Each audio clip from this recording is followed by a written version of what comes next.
अस्सलाम वालेकुम students. New mathematics book 1 update 7th edition, इसका एक्सरसाइज 1A का आज क्वेश्चन नंबर 3 को हम सॉल्व करते हैं। इसके पार्ट जो है ए और बी हमने पहले सॉल्व कर लिए थे। आज हम इसका जो है सी पार्ट जो है वो हम सॉल्व करेंगे। क्वेश्चन आपको देख लें। Find the prime factorisation of each of the following numbers leaving your answer in index notations. तो यहाँ पे हम इसका सी पार्ट जो है वो स्टार्ट करते हैं। सी पार्ट हमारे पास है 336 यानी 336। यहाँ पे हम इसके फैक्टराइजेशन इसकी करते हैं 3 और 6। ये 2 के टेबल से जा रहा है क्योंकि लास्ट में जो है वो 6 है। 2 1 टाइम 2, जैसे कि पिछली वीडियो में मैंने बता दिया था आपको कि यहाँ से अब 2 1 टाइम 2 है तो 3 में से 2 को माइनस करेंगे तो हमारे पास 1 रह जाएगा। वो हम आगे वाला जो डिजिट है उसको दे के 13 बनाएंगे। 2 के टेबल में अब 13 से छोटा जो है वो हमारे पास 12 आता है। 2 6 टाइम 12 आएगा और 13 में से जब 12 माइनस हो जाएगा तो फिर हमारे पास 1 रह जाएगा। वो 1 हम इस 6 को दे के तो यहाँ पे हम 16 बना देंगे। और 2 के टेबल में 16 जो है वो आपको पता है 8 टाइम आता है। अब देखें 2 के टेबल में 16 कितने टाइम आता है, 8 टाइम आता है। और 8 जो है वो 2 के टेबल में 4 टाइम आता है। 2 के टेबल में 8 जो है वो 4 टाइम आएगा और 4 जो है वो 2 टाइम आएगा।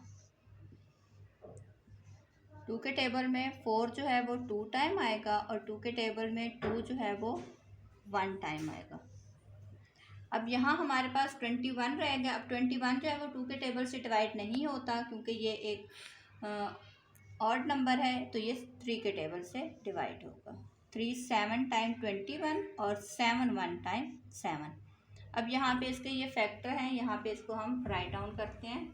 2 multiply 2 multiply 2 multiply 2 multiply 3 and multiply 7।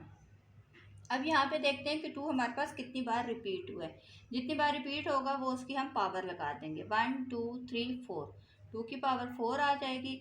3 जो है वो 1 टाइम रिपीट हुआ है। अब 1 पावर लिखें या ना लिखें वो 1 ही होती है। और 7 जो है ये भी 1 टाइम रिपीट हुआ है तो इसकी पावर भी 1 है। तो इस तरह ये हमारे क्वेश्चन का आंसर है। बहुत ईजी सा है, इंशाल्लाह आपको समझ आ जाएगी। अभी इसका हम डी पार्ट करते हैं। इसका डी पार्ट है हमारे पास 6 3 0 6 3 0।